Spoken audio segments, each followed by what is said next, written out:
Hello and welcome to the National Black Student Achievement Association Open Mic. I am Dr. Gilman Whiting and I serve as the CEO of the National Black Student Achievement Association.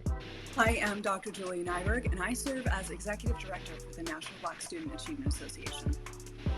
If you would like to share how you're transforming any of these ideas that you hear today into your practice as a teacher or administrator, please feel free to use the chat at the bottom of your screen.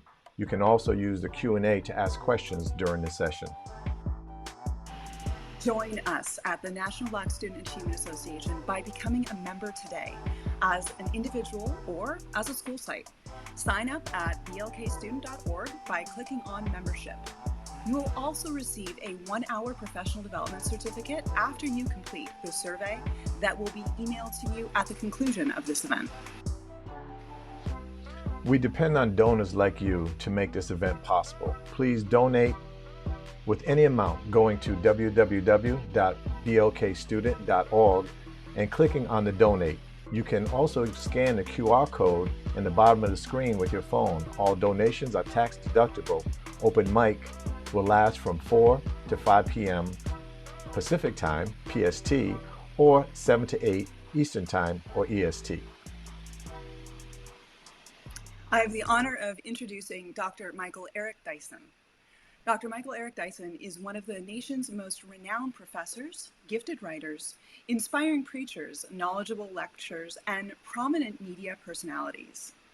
As a teacher who earned his PhD in religion from Princeton University, Dyson has taught at some of the nation's most distinguished universities, including Brown, Chapel Hill, Columbia, DePaul, and University of Pennsylvania, and Georgetown.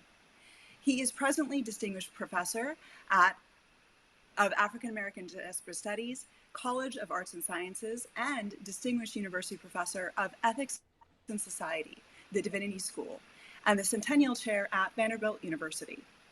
Dyson is one of America's premier public intellectuals and authors of over 25 books, including 7 New York Times bestsellers. Dyson's esteemed literary output won him the 2020 Langston Hughes Medal, which in the past was awarded to James Baldwin, Toni Morrison, Maya Angelou, and August Wilson.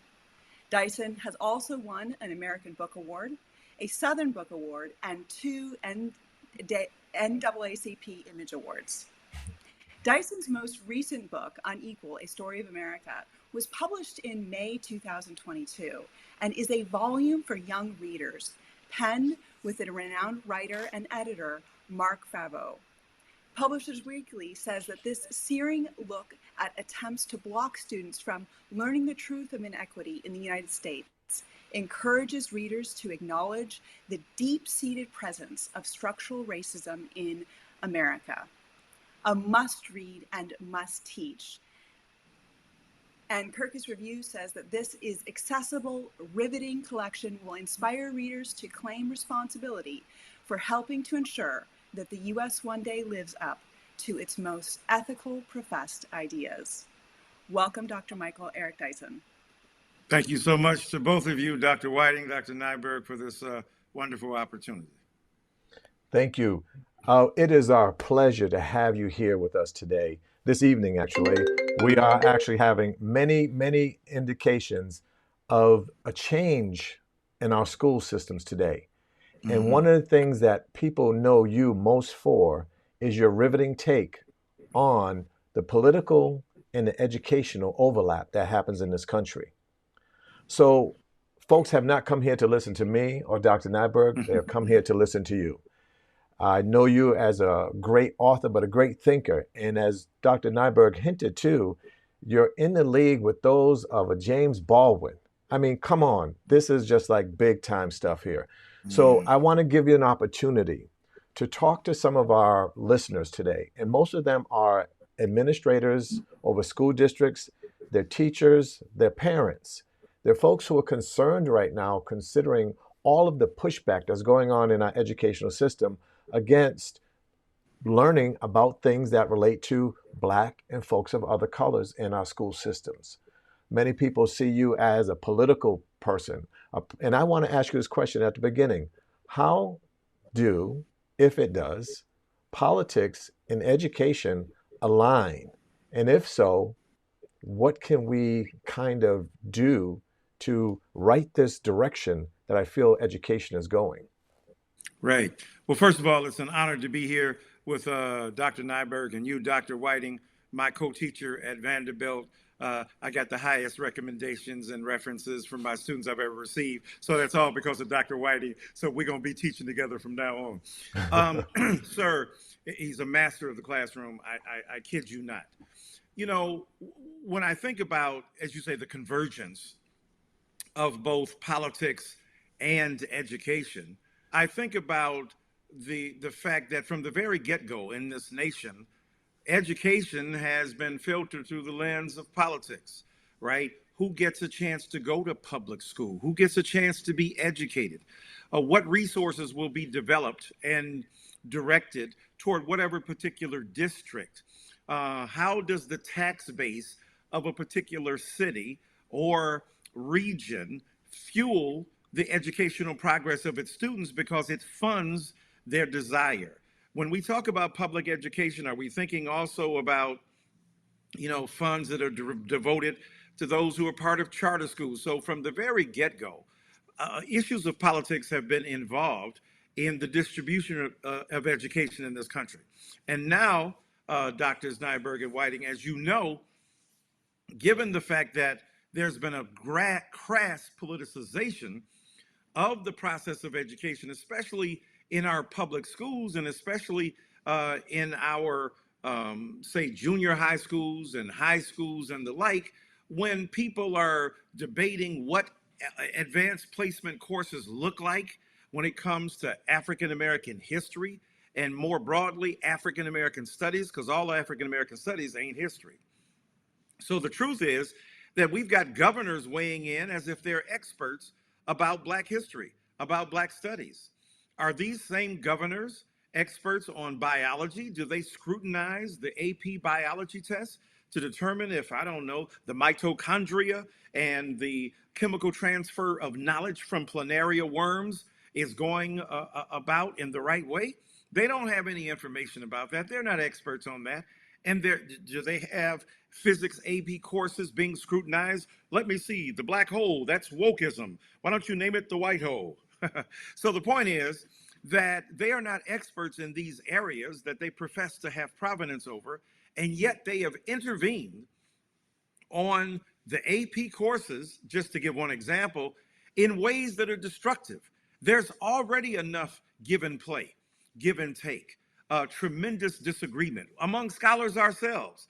We should include the Afrocentric. No, that's too narrow. Let's also broaden it up to talk about intersectionality. Let's talk about the ways in which feminism or queer theory should be involved. So there are enough vigorous debates going on within African American studies alone to warrant a vigorous engagement with different ideas without having the interposition, if you will, the imposition, I'm sorry, of governors who know nothing about a curricula. But then when we talk about all of the alphabets, the CRT, the BLM, the BHM, the DEI, you're down with OPP. Okay, I'm sorry, I had to throw it in. So the point is that these are often issues that are being adjudicated and addressed by people who have no common sense, using political power to really distort what should be a process given over to scholars and thinkers and educators who have determined what's best for our children in consultation with experts, parents, and the like. Wow, man, thank you. I hope the parents hear these things because there's power in our communities that can actually do something. And what the National Black Student Achievement Association is about having a program or programs in every school in America. Doesn't matter if you have white leadership or black leadership or Latino leadership or mixed leadership. It's about doing something that is purposeful about what's happening with the trajectory of black students in this country. I want to go back a little bit. You're a city man, a city boy like me, as we call ourselves, the two yellow brothers from the hood. No But doubt. I'm thinking about education for you. Take us back for a second. Michael Eric Dyson, before the 27, 28, I don't know where we're at now, books are written. Right. What are we doing? What are we seeing in the school in the 60s and 70s? How do you become you? Everybody knows you who you are now. I have a list of a stack of books right here in front of me. And it's just one and it's just by the way, this is just one hand. I could pick up the other stack and have another stack in this hand here, all by you. All right. So I do my workouts with your weight with your books. I just want to let you know that. Right? If I run, I just take them with me. And then I read. So I work my mind and my body. Who is Michael Eric Dyson, the young person growing up in education, and how does it look to you? How does you tell us about your background with regards to education? Yes, sir. No, that's a great question. Thank you for asking that too. You know, I grew up in the inner city of Detroit, a few years older than you. So thank you for treating me as your elder. The point is that I was born in 58, grew up, and went to Wingert Elementary, school. Then I went to Weber Junior High. Then I went to Northwestern and out to Cranbrook. But here's the point. These were segregated schools. We didn't know that. We had no language for that. We're in all black schools, even though we're in the city. We might as well have been in Mississippi or Alabama because it was rigidly segregated. We had a white principal at Wingert Elementary School, but all of the rest of the teachers and the students were black. And what's interesting is that, I had tremendous teachers, Mrs. Jefferson in kindergarten in the first grade, Mrs. Harvey in the third grade, Mrs. James in the fifth grade, Mrs. Morris in the sixth grade. I mean, I remember them like yesterday. Why? Because they were extremely critical in affording me the opportunity to learn. I won my first blue ribbon for reciting poetry. Paul Laurence Dunbar's Little Brown Baby with Sparkling Eyes in the summer after fifth grade. Why? Because Mrs. James had inspired us to take on learning. And Mrs. James, especially Drs. Nyberg and Whiting, was important to me because she taught us Black history. All the stuff we're talking about in the AP courses now, she was teaching us the rudimentary features of Black history, the broad outlines of Black history and Black culture and Black studies in the fifth grade. And my mother tells me that many of the Black parents marched up to the principal, the white principal of Wingert Elementary School, and complained to her about why our fifth grade teacher was teaching us all of this Black history stuff when it wasn't going to come in handy. Well, like you, Drs. Nyberg and Whiting, I got a PhD, and I got it because of the inspiration of people like Mrs. James and Mrs. Morris and Mrs. Jefferson and Mrs. Harvey. Why was it important? Because they encouraged me to, join in a speech contest, an oratorical contest. Even before then, I won a couple of, spelling bees as well. And so I was addicted to literacy, reading the dictionary, learning new words, writing my own speeches. Mr. Burdett in the seventh grade facilitated that. Mrs. James in the fifth grade giving us a sense of history. Jan Metzelliker in the shoe lasting machine. Paul Laurence Dunbar, the great poet. Mary McLeod Bethune, the great educator. We learned all of these people, and it gave us an inspiration. So in the sixth grade, with Mrs. Moore, she was very strict, but very tough, but also helped us understand. Mr. Burdett in the seventh grade, these teachers were amazing. So I have a special place in my heart for these teachers. And I'll end by saying this. I still owe some fines on the library books because I checked out a few of those books and I ain't got a couple of them back. So please, if y'all see me, teachers, just know it was for a worthy cause. Wow, that's great. Let me ask you this question. I'm from a large family myself. I have 9 siblings, and I would say, on whole, only two of the boys went past high school. Right. And that seems to be a trend. As we talk about Black student achievement, we're talking about, as you and I both know, we're talking about moving people past the notion of a K-12 education, even past a K-16 education, but almost a K-18 or K-20 education. Yeah. Because we know today that having that degree past a college degree, because let's face it, unless you're in education or nursing, nobody's really hiring a 22-year-old, 21-year-old psychologist or 21-year-old, 22-year-old political science major. Right. It kind of sets you up. So when we're doing this in terms of Black student achievement, how are we preparing folks for the next level in our family? Can you talk a little bit about not just yourself, but siblings or your children for that matter in terms of education and what we're doing? See, what I'm trying to bring the folks and understand is you as a person outside of the work Right. that you've done. Because as we Yes, sir. make fun and say two yellow brothers from the hood, we are Hmm. saying that we came from this same space, these same projects, these same bricks as a lot of our kids are dealing with today. So what has changed? The bricks haven't changed. The fact that we didn't have money didn't change. And this is not for everybody. We can have some very well-to-do folks who will be listening on this. But we also have to Right. prepare us to say that we are your future Dr. Michael Eric Dyson's, Dr. Julia Nyberg's, and Dr. Gilman Whiting's, because Dr. Nyberg has her own story as well. So tell Right. us a little bit about your family, either your children and or your siblings or your own children. Yeah, I said that. Yes, sir. Yes. No, no, no. It's a great point. Um, you know, my father maybe have finished the eighth grade. My mother was a high school graduate, very bright, was offered a scholarship to go to college. And her father, was a proud man and didn't want anybody paying for his daughter to go to school. And so she ended up missing college as a result of that. Like you, I've come from a big family, an immediate growing up five boys, but a larger family, two other sisters, two other brothers. So nine, like you. Um, but right there, immediately, five of us boys growing up together. And, it was a struggle, a constant struggle. People are smart in different ways.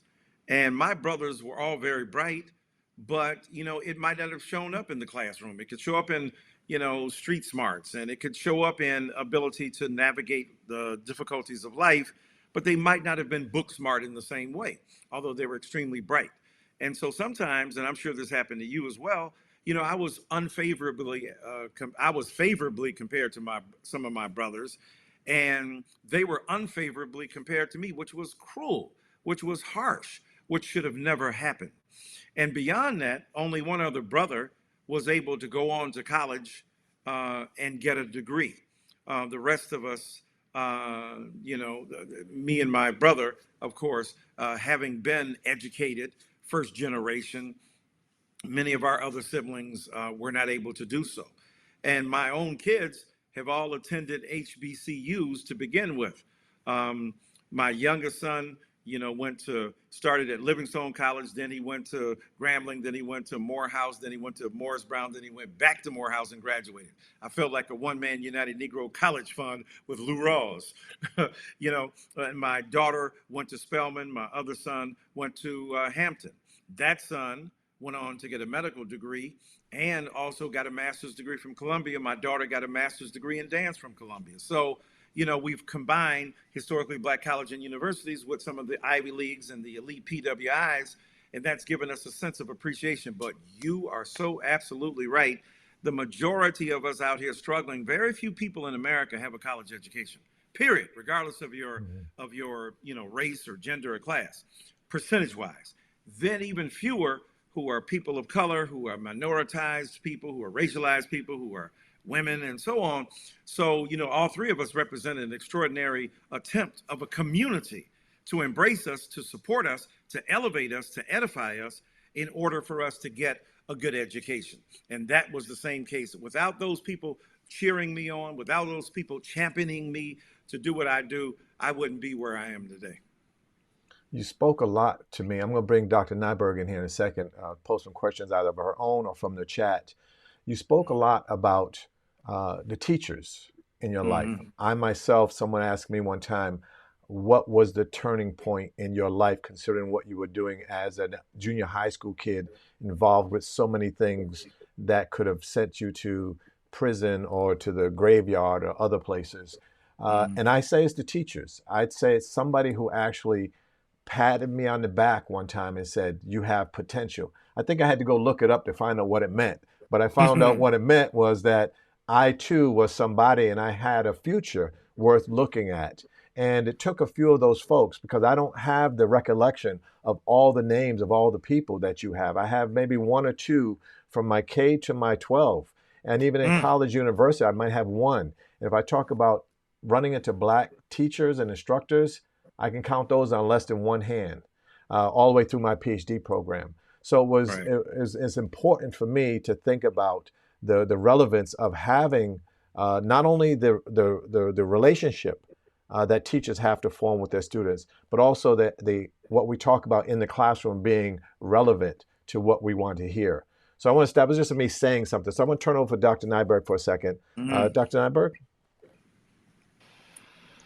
As a K-12 classroom teacher, I think I'd like to acknowledge that there's been this idea of, racial politics associated with knowledge production. And specifically this idea that Black education is really kind of been a vehicle to disrupt the norms of racial capitalism. And mm, that can be traced back to literacy development with individuals who've been enslaved.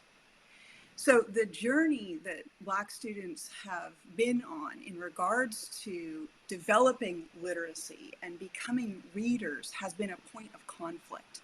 And hmm I'm wondering if you could talk about how Black students today need to engage in a multitude of literacies, those being perhaps covert or overt, and what those literacies look like today.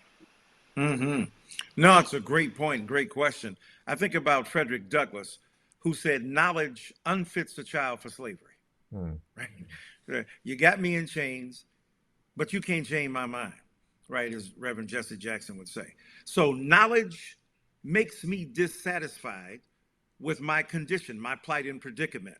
And you talk about knowledge production, you speak about the ways in which these literacies, multiple literacies, because people can be smart in different ways and read different ways. Girl, she read you. That's literacy. Right? In church, I can read my title clear. That's a form of spiritual literacy. That's a form of education that is not often valued in the institutions that govern our educational structure. So the point is, yes, racial capitalism. What's more racial capitalist than being enslaved? And Frederick Douglass saying the white woman who was teaching me had to sneak and teach me. See, they demonize Black people. If you want to hide something from a Black person, put it in a book. Well, what they didn't tell you is that's because they outlawed us reading the book. So, demanding that we participate in our own inglorious non-reading, non-literacy, non-knowledge production. No, it's not according to your system, but we got other alternative, subversive ways. We ain't got to read Foucault and Derrida to understand how it comes from the bottom. When Foucault talked about the insurrection of subjugated knowledges, what did he mean? Insurrection, the rebellion against knowledges that have been suppressed. So the kind of knowledge we possess, the kind of knowledge our people possess, the kind of knowledge that each one of us on this screen could acknowledge exists in people who didn't get a chance to make it where we are, but who were equally smart, if not even smarter, but who didn't have the opportunities and the encouragement that we finally gained. Yes, so when I think about that knowledge production, when I think about its relationship to multiple literacies, when I think about the fact that we should teach our kids all kinds of ways of reading the world, it's just, and I'll end here, it's just like on some of those, SAT and other standardized tests when they're asking, what's an alley apple? Well, an alley apple when I came up was a brick. That's right. Is that fruit that grows in the alley? Yeah. It's called a brick and it's going to go upside your head. Oops, upside your It's on head your head. if you don't understand the context. So context determines content. These people are smart. Derive questions from their background and they can answer. But if you're deriving questions from, extraneous or foreign situations they've never been exposed to, you're really reproducing a kind of knowledge hierarchy that needs to be undermined. Wow, powerful.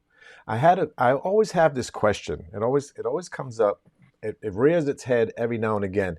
And I don't think bad about this question. I just think that it's something that I had to create an answer for.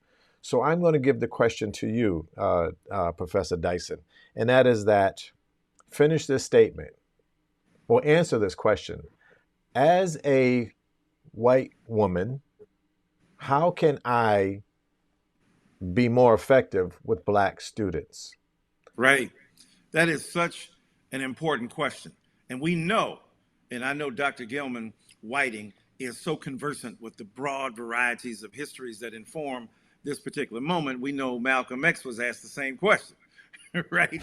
In That's Harlem, right. after giving a speech in Boston, and a young white woman, desirous, curious, wanting to be an ally, came up to him. What can I do, Minister Malcolm? He said nothing. Now, he changed his mind later. He admitted he was wrong. But for so many people, they're tired, they're exhausted. I ain't telling you nothing. There ain't nothing you can do. Find out on your own. Clearly, I'm not part of that school. I'll tell you all a funny story. Some of my young people were in class, and they were like, "I didn't come to school, to teach white folks stuff. I'm trying to learn myself. I'm a learner too. So, I can't do that." So I got up. I said, "Yeah, I didn't come to school to teach white people." I said, actually, I did I because did, I'm a right. professor. So that's my job. That's what I Right. do. And here's the thing is that as a white woman, as a white figure, I think one of the most powerful and beneficial things that can be done is to return to communities from which you have emerged and to inform other people. Hey, I hung out with Dr. Whiting. I know light-skinned black people can be real smart, and they can be hood at the same time, and they can dance, and they can dress, and they can just be men about town. My God, they're amazing Renaissance figures. A lot of people don't know that. They think of us as limited, as narrow, as interested in stuff that they think that that is untoward.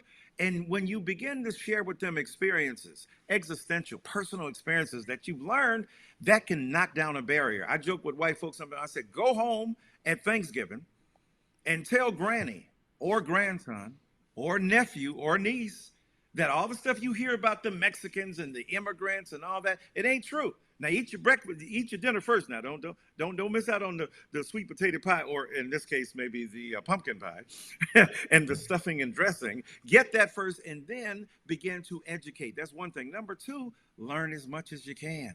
Mm. I'm not going to go up into feminist theory, and both Dr. Whiting and I trying to become more serious feminists, and we know Dr. Nyberg is already one, but you're constantly trying to learn, you make mistakes, but you begin to internalize those ideas, learn those ideas, imbibe those ideas, and try them out. But you have to have a community that understands you and that allows you to make mistakes even as you're attempting to become better. So we don't want to charge white folk in a way, deputize them in a way that then dismisses them because mistakes are made. And then finally, I think what's extremely important is to forge connections with other people of colors and with white brothers and sisters who've been doing this work to learn some tips, to gain some knowledge, to glean some experience about what to do. That's beautiful. I appreciate that.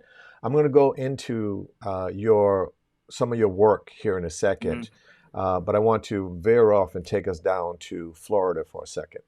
Mm, Both Dr. Nyberg and I serve on the Diversity and Equity Committee for the National Association for Gifted Children, along with mm-hmm. our work we're doing with National Black Student Achievement Association.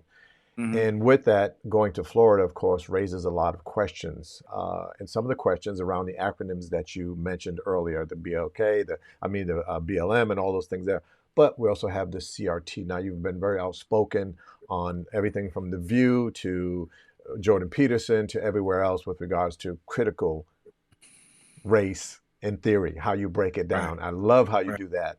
So I want to share it because a lot of our teachers, a lot of our administrators right now are stuck on this. They're stuck not, it's because Rufo just a couple of years ago introduced them to a concept and gaslighted everybody into a fear of saying things and actually turned the quote wokeism into another fear.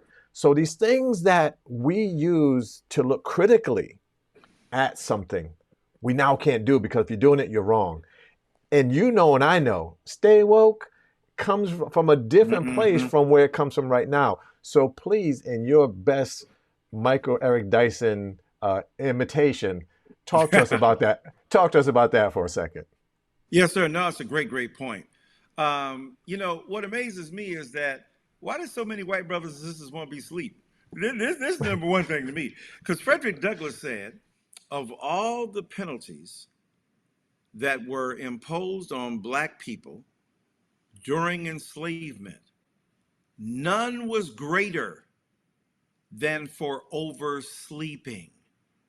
So the reputation black people had from the get-go in the culture was we're lazy, we're disinclined to work, we're oversleeping, we're not interested in doing things and being awake and involved because we're addicted to sleep. Now, Thomas Jefferson came along and said, look, the rapid descent of black people into sleep is an index of our intellectual inferiority. Oh, my bad. I thought it was working 18 to 19 hours a day that was really getting to us, not any index of our inferiority.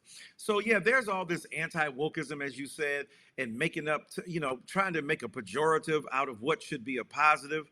We call it the Enlightenment. And in order to be enlightened, you got to be awake. You got to be aware of the culture in which we live, right? The great, enlightenment in Europe and Italy and so on and so forth. That was because of knowledge being produced and enlightenment being shared. So for me, when I think about what's going on, and as you mentioned, in our governors, I mean, DeSantis ought to be ashamed. The Texas governor ought to be ashamed. The Arkansas governor ought to be ashamed. But not just them.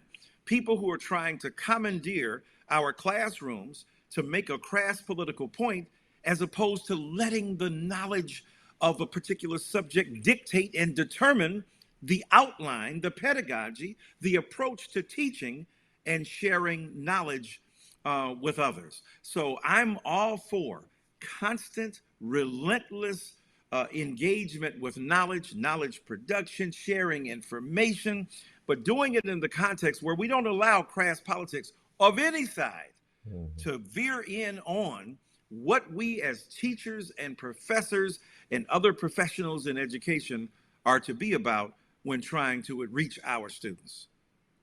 I just want to take a quick pause and let everybody know that you can become a member of the National Black Student Achievement Association. Right to the right side of me over here, we have the where you can, up this side, you can connect to our Facebook, our Twitter, our LinkedIn, as well as our Instagram pages. You can also use your camera to take a picture of that code there.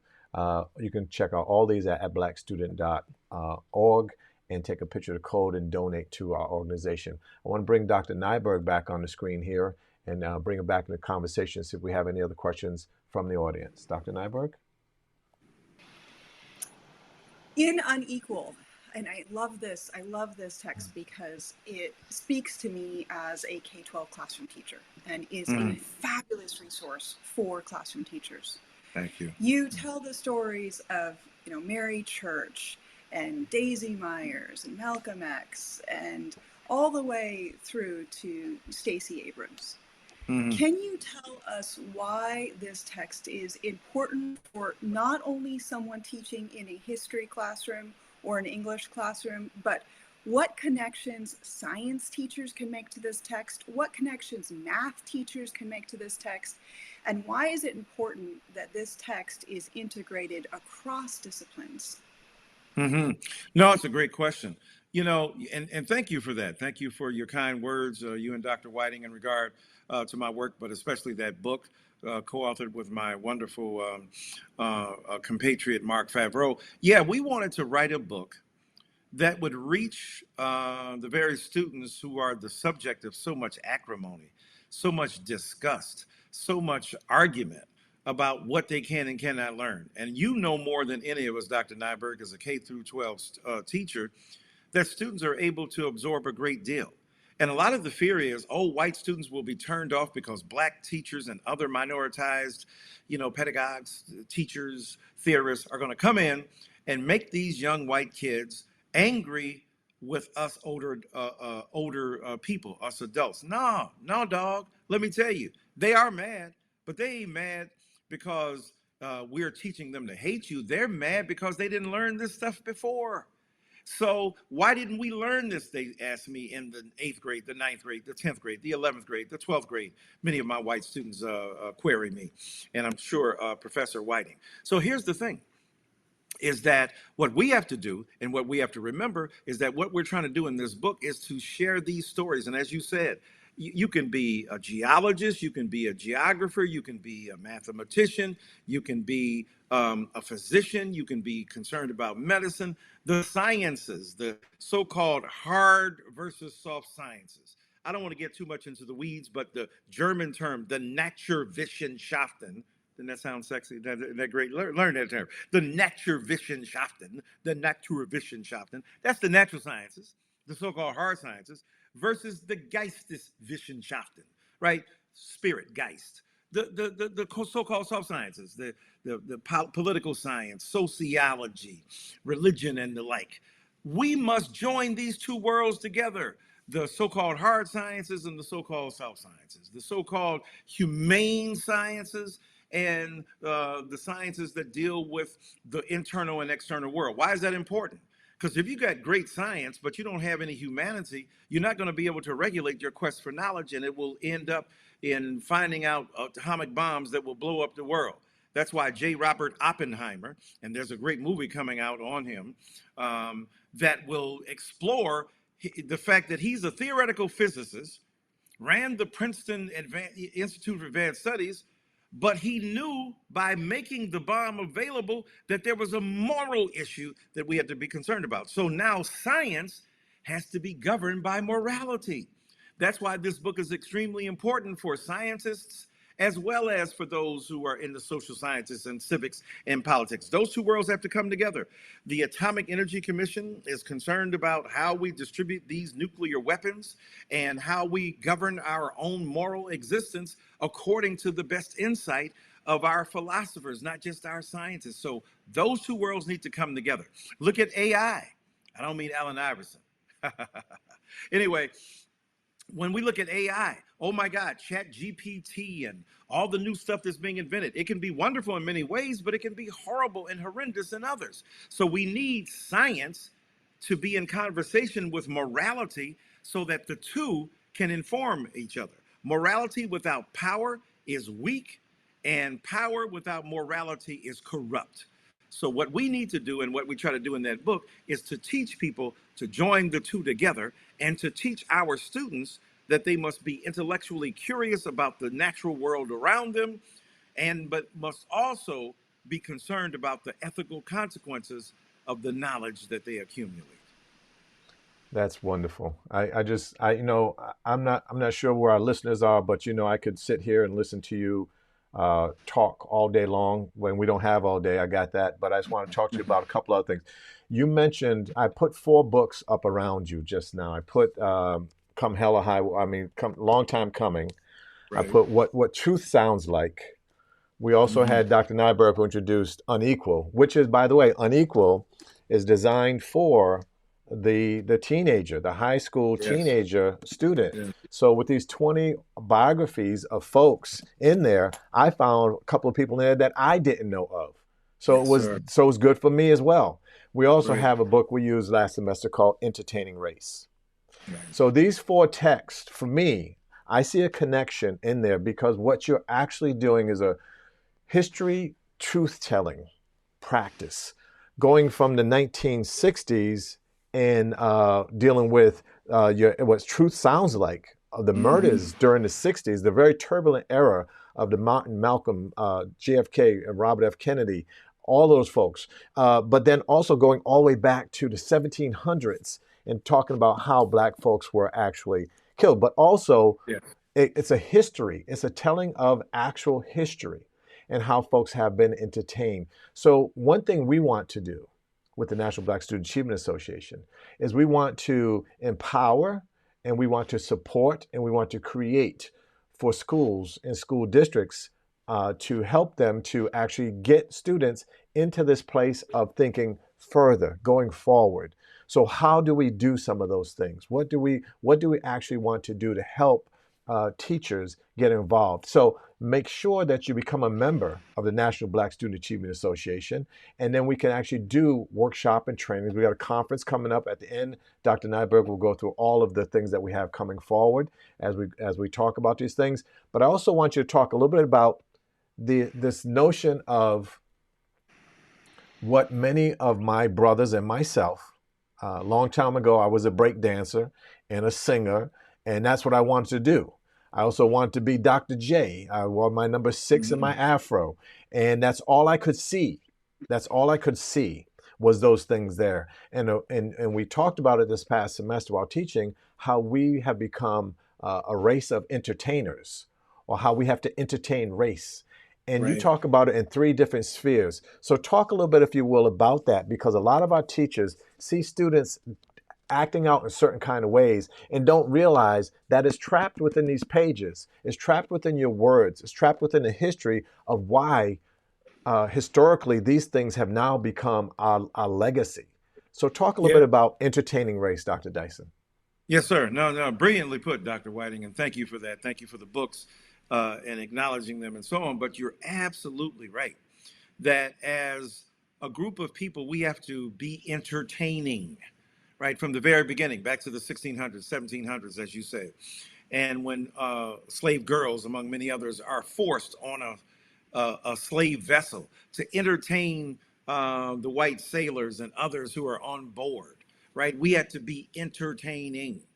And then we had to entertain the idea of race that, constantly we want to ignore, or avoid the worst consequences of racial dominance and racism. We're just trying to live our best lives out here.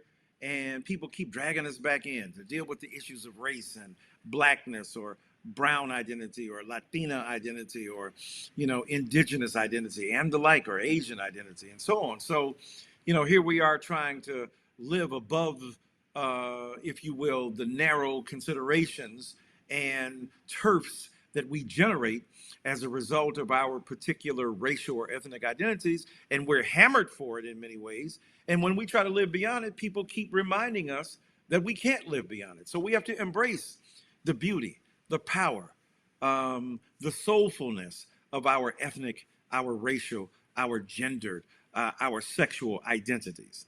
And then to entertain the culture, right?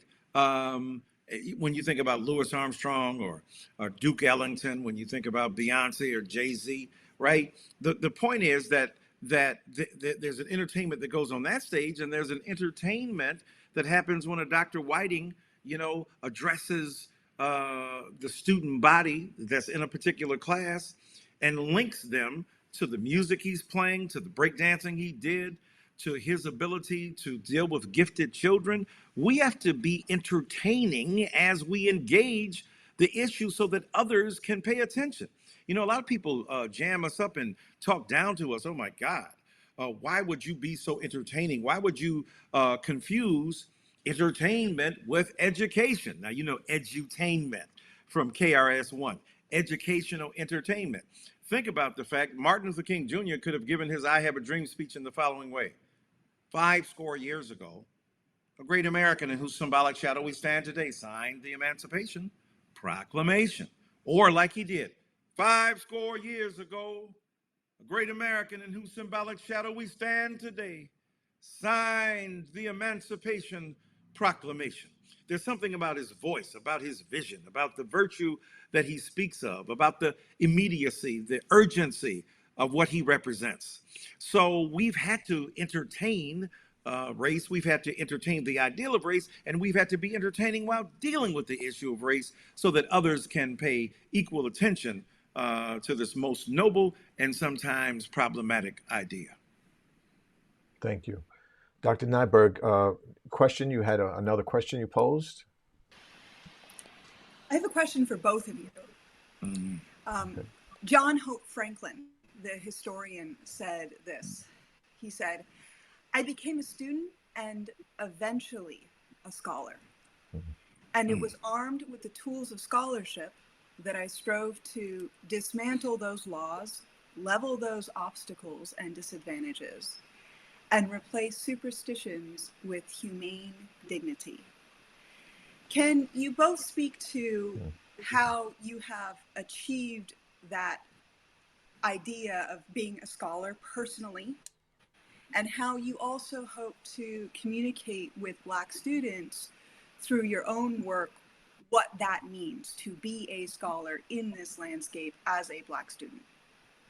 Mm-hmm. I'll go first because if I don't, I won't have anything else to say. That's true. That's true. That's true. No, because I look up to Dr. Dyson, and his work is prolific beyond his time. I know you want to talk about my thing, but mine was almost a mistake, an accident. It depends on how religious you are. It could be the route that I was supposed to take. Robert Frost talks about the road less traveled. Well, Mm. I took that road for a minute, but then I got on the road with everybody else for a very long time. And being on that road, I found it very easy. I found it very comfortable. It was not challenging. There was nothing there that challenged me, but I was very good at not being challenged. And it wasn't until I met certain people in my life that I realized, or my responsibility came, that I realized that this is a calling. This is something I needed to do. But I kept making these decisions, and that for our teachers and for our administrators, all of our kids in our classrooms or in our care are going to make boneheaded choices and decisions in their lives. Everybody on the screen has. And I think that we have not is to lie to ourselves. We didn't get to our adulthoods who we are today as Doctors Nyberg, Dr. Michael Eric Dyson, and myself, working at Purdue University and Vanderbilt University and all of the places that we've traveled. We didn't get here yesterday. I wasn't born with this Hugo Boss suit jacket on. And that's not that way. I didn't know who a design. I couldn't afford Calvin Klein jeans when I was a kid. I couldn't afford Pro Kids or Converse All Stars as a kid. So it really is what's around us. So my thing is that how do we get communities, whole communities, and families, as well as schools and mentors, to come together to help our children have a better accessible and more successful time? It doesn't mean you have to go and have a doctorate degree like we all have. That's not the goal. But the goal is to be literate, and the goal is to be critical, and the goal is to be able to see what is not right in this world. 1933, the father of Black education, Carter G. Woodson, talked about the miseducation of the Negro. And I believe today's movement is taking us back to that space and time. And that's what bothers me. But a little bit about me was basically I faked it until I made it. I went to college because the kids that back at home weren't doing it. I had a track scholarship. I was a track and field and swimmer and a football player. And then when college was about to end, I found myself, oh my God, all these great basketball players, and they're going back home. I jumped into the ROTC. I became a United States Army officer. And for the next years, I was actually in the military. When I got out of there, I found out that I needed more. The guys in the military, the guys in Masonic order, actually Black men who were in their 50s and 60s when I was in my late 20s, said that you need to get more than your bachelor's degree. You need a master's degree to be taken seriously. I believe that. So you have to say, Dr. Dyson has a book called What Truth Sounds Like. When you hear truth, can you hear it? Can you hear what it sounds like and then respond to it? I was just a person who said that, well, that sounds better. I'm going to do that. So each time I made those decisions, it was one that could have gone either way. I understand a lot of the kids we're dealing with in our school systems, and I understand that they're always going to be racked with choices. And obviously, one of those choices aren't going to be as good as the other one, but we don't know what's down the road. I was just a person who happened to be in it. So when I say I admire somebody like Dr. Michael Dyson, I have to say I also admire somebody like Dr. Julie Nyberg. I've been working with you for a couple of years, and I've seen some of the things that you do. I see the plethora of your ability to manage so many things and teach and have a critical eye towards diversity, equity, and inclusion. And that is something that we don't talk about enough. We don't talk about this thing called allyship and what it means. Sometimes it means just sitting there and nodding your head and shutting your mouth. And then sometimes it means jumping in and helping out. It never means taking over or taking the lead, but it does mean being aware of.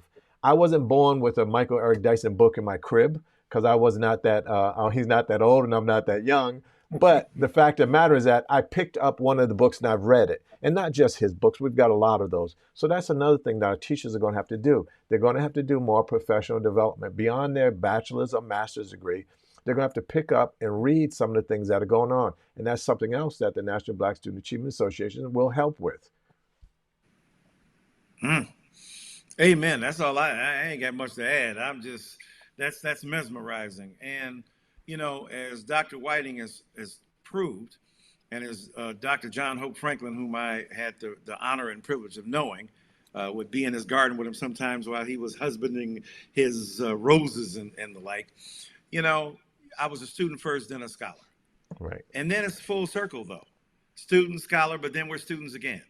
Because in teaching a class with Dr. Whiting, I was a student. Now, I know what I bring to the table. I bring a lot of good stuff, I hope. But I also learned a great deal from seeing him in action, from seeing his pedagogical style, from absorbing his rapport with students and teaching them while they didn't even know that he was teaching them powerful lessons. So that to me is extremely important, which is why I support this organization. I'm gonna have to go on and make a contribution myself. I'm gonna have to go on here and get the QR code and make a contributions too, because what y'all are doing is so extremely valuable. Well, let me throw that QR code up again just so y'all can see it and put it there, because we're winding down here. We've got about 3 minutes before we end our show tonight. I want to keep people on point. But Dr. Nyberg, let me bring you back in here so we can actually talk. And if you have other questions or anything from the audience in our last few minutes. It's so interesting because I read that as a classroom teacher as this idea that becoming a scholar is something that you can do informally and formally. You can become a scholar in the classroom. You can also become a scholar with, you know, your interests that are outside of the classroom that aren't formally accepted in the academic space. So I think that for me, that was kind of my read of it, the informal nature in which someone can become a scholar, and you don't necessarily need a formal degree in order to do so. Right. No, amen to that. With our last 2 minutes, I want to turn over to Dr. Michael Eric Dyson and thank him for his time, his brilliance, and thank him for joining us for this first National Black Student Achievement Association open mic session. I actually thought about this when I first said it. I said open mic because I was thinking about having you on here. So open mic is the official name of it. And I also encourage folks like Dr. Michael Eric Dyson is going to do, donate to allow events like this to continue. By doing that, you can go to www.blkstudent.org and click on the donate. Or you can also scan the QR code, which will be presented at the end, and with your phone. And remember, all donations are tax deductible. We all pay taxes, by the way, and some of us more than others. But what this allows us to do is direct where we want some of those taxes to go. And I myself donate. So I do it all the time. When you're taxed, that's what you want to do. So Dr. Nyberg. Please save the date for our National Black Student Achievement Association conference, which will occur on Saturday, September 30th. You will also receive a 1-hour professional development certificate after you complete the survey that will be emailed to you at the conclusion of this event. Thank you for attending our open mic session featuring Dr. Michael Eric Dyson. And Dr. Michael Eric Dyson, I would like you to close us out by telling the audience what they can do to take action after attending this session. Well, thank you all both so much for the stimulating, entertaining, and engaging time we spent together. What they can do to take action is join a school board in your local community. Even if you are not the parent of a child, you're the parent of those children, because these determinations are made by people who are present. And if you join the school board, run for the local school board, you can make a valuable contribution to the furtherance of enlightened education in America. And then join this organization and listen to these two brilliant figures, because they've got so much to say. Thank you all so much for this opportunity. Thank you so much, and we'll see you soon. Have a good day.